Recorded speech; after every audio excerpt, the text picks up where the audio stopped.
Hey, ladies and gents, it's me, World of Wrestling, here today to discuss about AEW Dynamite, November 15th, 2023 review. Nothing special about the show. Like the closing of the show at MJF, very good segment. Commentary by him, the wrestling, some of it was pretty decent. Jay White's attack on MJF kind of gave everyone the notion that MJF is going to retain the championship. Um, I like the fact that we have a bunch of contenders chasing after the world title, and that was addressed in the MJF promo, which I enjoyed.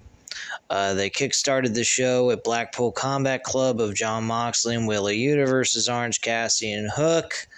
Orange Cassidy and Hook actually end up losing the match. Jon Moxley hits the Death Rider paradigm shift, whatever the hell you want to call it, and then Wheeler Yuta pins him for the 1-2-3, and that's that. Mox grabs a microphone after the match, running down Cassidy before promising he will take back his championship and grind Cassidy down at Full Gear, and he drops a microphone before BCC leaves the ring, and that's that. Back from the break, we see the Golden Jets, Kota Ibushi and Paul White arrive in preparation of the Like a Dragon Gaiden Street Fighter later tonight. Back at ringside, Tony Schiavone explains the situation between Hangman Page and Swerve Strickland by stating any physical altercation between them results in a suspension for the rest of the year and the match at Full Gear being called off. With that, he welcomes Swerve to the ring before introducing Page to an ovation from the crowd, one that is met with a focused, angry Hangman heading straight to the ring. Page stares down a smiling Swerve as Schiavone reminds them of what could happen if they get physical. Swerve is asked to justify going to Page's house, but Hangman interrupts to run Strickland down. He says Swerve can't cut it, that he is not the man he claims he is. Before matching Swerve's energy and making it personal, he continues by saying Swerve surrounds himself with yes men, all while letting Prince Nana make his living off of Swerve's back. Hangman then says Swerve is a child, and because he teaches children, he will give Swerve the last lesson he'll never learn. I don't fucking know. We won't need lawyers or cops because at Full Gear, Page will be Swerve's judge, jury, and executioner. Page stops for a moment before giving one last statement regarding the stipulation, saying he and Swerve can't get their hands on each other, but they didn't say anything about Prince Nana. And Page wallops Prince Nana before security rushes to get involved, breaking things up until one of the guards gets flipped over with a buckshot lariat by Hangman Page. Swerve leaves the ring alongside security as he stares Page down from the ramp. This segment I actually did enjoy. I like the intensity Hangman Page delivered here. I'm not quite sure who's going to win the match. I think they're going to go with Swerve Strickland, though, in another defeat over Hangman Page to elevate him in a world championship type of material. So that's why I think they might have him go over. I hope they're not going to do 50-50 booking, but if they do, Hangman Page could really use the W. I personally think it might have been too soon for them to face each other because of Hangman Page not being at because he's been just losing too many times, and I think this would have to be a must-win for him personally. But at the same time, Swerve Strickland could use the win to elevate him even further in his career. Backstage, Renee talks to Roderick Strong and the Kingdom about Strong's claim that he knows who the devil is, and Strong calls up Adam Cole to reassert his claim and that the devil is MJF, and only for Cole to suggest it was actually Strong before hanging up. Back at ringside, we have a match qualifier for the TBS Women's Championship at Full Gear with Red Velvet versus Sky Blue. The winner of this match would go on and be in a triple threat match with Chris Statlander, Julia Hart, and of course Sky Blue wins this match. Obviously, Red Velvet, I don't even know why she's getting an opportunity at a title to qualify. That made absolutely no sense. She's already lost, I believe, to Julia Hart last week. So nothing exciting there. Sky Blue wins. Julia Hart actually watching on from somewhere backstage as Sky leaves the ring following the match. We get a video package. Mira talks about CJ Perry bringing out the worst in him and how Daniel Garcia will find out firsthand what that looks like at Collision. Back from commercial break, RJ City is standing by with Myra May, who looks to meet Tony Storm. It takes a moment, but after some black and white shenanigans, May heads into the dressing room to say hello. I thought this was kind of cool, them kind of going black and white into normal picture and everything else. They even changed the audio, making it sound really old audio from like a silent movie or a very old movie that like Frank Sinatra would star in or some shit. So that was kind of cool. But she's cut off by Storm, who offers little interest in her, and May ends up leaving the room. Storm calls Luther to get herself a tune-up match for Friday before we go back to ringside. We get Samoa Joe in a worthless match. I don't even know why the fuck this even took place. This is a squash match. He beats him in less than a minute. Joe gets a microphone after the match, reminding us all who he is before extending an offer of friendship to MJF ahead of Full Gear, but the time is limited because whether MJF accepts or not, he is Samoa Joe and he's inevitable. Great. In which case, I don't know who the hell is going to actually beat MJF for the world title, but it should be interesting. Might lead to a fatal four-way elimination match, possibly, because I do believe they have 4 challengers, 4 people involved in this. So there's a possibility that could happen. Jay White, Samoa Joe, Wardlow. And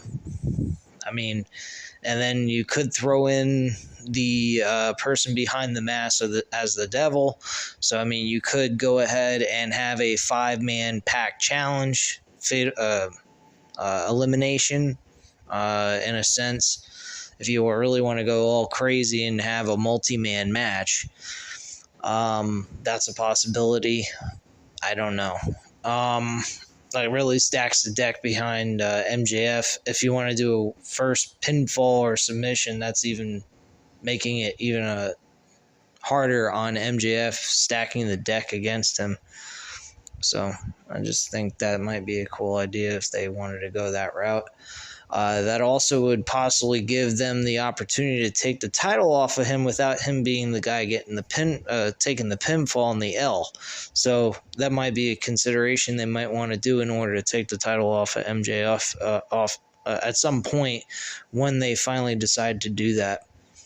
The Young Bucks, Matt and Nick Jackson versus Penta El Zero Miedo and the Commander. I like this match. This was a fun little tag team matchup. I think they did an excellent job, the 4 of these guys. And, of course, the Young Bucks walk away by cheating, though, also with a low blow. And then did the BTE to get the 1, 2, 3. Back from the break, the Young Bucks are asked about why they cheated to win before they are confronted by Kenny Omega, who tells them to keep it clean for the pay-per-view. Jericho steps in, running the Bucks down before he gets blindsided by them. This leads to a quick brawl before security intervenes as we get to look at the tickets going on sale for AEW All In London next year. Big deal there.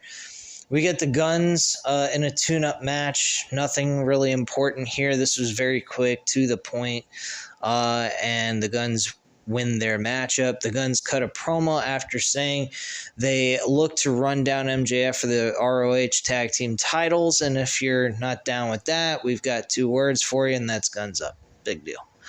Okay, whatever. We get a video package of Wardlow promises that MJF's days are numbered, but we get to see a glimpse of the devil once again. That had to do a lot with Wardlow talking about how he's going to make the devil his bitch, and then they just go straight to the person wearing the devil mask and flashing it and then turning it off again. Back at ringside, the Don Callis family and Brian Cage make their way to the ring. So this is the main event, basically. This is the last match of the show. We get the Don Callis family, which consisted of Powerhouse Hobbs, Kyle Fletcher, and Konisha Takeshita, and Brian Cage versus Chris Jericho, the Big Show, which is Paul White, Kota Ibushi, and Kenny Omega. There was one spot with Paul White and Powerhouse Hobbs that I actually really enjoyed. Seeing Powerhouse Hobbs lift the Big Show up in a power slam was very impressive. And throwing him on top of a car, that's pretty insane. I hope Paul White's okay. He looked kind of hurt in that spot. He did land on his head on the concrete, so he didn't look too good after that spot was over. But damn, I mean, Powerhouse Hobbs was one strong motherfucker. No wonder why they call him Powerhouse Hobbs. Anyway, overall, the action in this main event was pretty fun, very enjoyable. Kenny Omega actually gets the W here by hitting the one-wing angel on Brian Cage, which was very impressive, being that Brian Cage as big as he is, and Kenny Omega being not exactly all that big. He's muscular, don't get me wrong, but he's not exactly looks like a super strong guy. But to be able to do this maneuver, whip Brian Cage and pull it off with no problem, it didn't even look like it was that difficult for him at all, and he managed to just pull it off with no issues and got the 1-2-3 for the win for their team. The team celebrates in the ring as we get reminded that we will still set to hear from MJF up next. Basically, just long story short, he's very nervous and concerned about letting down the fans, letting down Adam Cole and everybody. He has so many people gunning for him in the World Championship. He's on top of the mountain. He's doing everything he's always wanted to do, and that's become a World Heavyweight Champion. And he's done that, and he's on the top of the mountain in pro wrestling. So he's very happy about that, but he's also very concerned and scared because of the fact there's so many people going after him. But he vows that they would have to take an army to rip him off the mountain and take away his title in order for that to happen. So whoever does that is going to have to fight very hard for it and earn that world championship at the end of the day. Like I said before, Jay White interfered in this during this promo. He pretty much had the Guns attack him. It was basically a 4-on-1 attack. And that was that. And they pretty much, stood tall, standing over MJF, knocked out on the mat. They hit the Blade Runner. He pins him, supposedly, quote unquote, pins him 1, 2, 3. And then with Switchblade mocking him as Samoa Joe watches on from backstage as the show comes to a close. Now, Samoa Joe, he's kind of an interesting piece to this whole storyline. Like, he seems like he's interested in giving MJF a fair opportunity to be at 100% so that the stakes aren't stacked against him, and he isn't having so many people, beating him up all at once, like having multiple guys beat on him at one time. He seems like he's interested in giving him a helping hand, but at the same time, he also wants to take that world title from him while he's at 100%.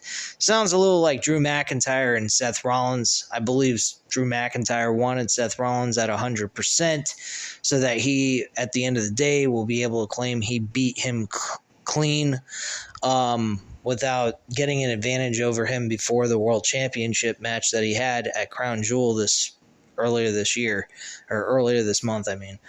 But yeah, that was pretty much it. I mean, it was a solid, okay show. I mean, it wasn't like a spectacular go-home show in my personal opinion, but it wasn't terrible by any means. It was average at best. I'd say a C+, maybe a B-. But it really didn't get me super duper excited about Full Gear. Is the match card good? Absolutely. I think the match card is going to be worth the money to see this pay-per-view. There's 2 rematches that I'm strongly interested in. The Jay White and MJF match I'm really interested in as well. There's a ton of good matches on here that's worth the money. It's just the story build is just so lackluster, and there's like nothing here that makes you want to sink your teeth into. And that's where the problem comes from with AEW as of late. I haven't been very happy with their creative booking decisions. It's just been lackluster in my personal opinion. Hopefully they can turn that around wrestling-wise. I mean, it's not terrible. It's not the greatest in the world. I mean, seeing a bunch of flips and dives all the time is just kind of gets old after a while. So, I mean, it is what it is. But anyway, guys, that's all I have to say here today about this AEW Dynamite episode. I hope you enjoyed this review. If you did, please go ahead and hit the like button. Hit the subscribe button if you're not already subscribed to the channel. And leave a comment down below. I'll definitely get back to you on that. Thank you guys very much for watching, and have a great night, guys. Bye.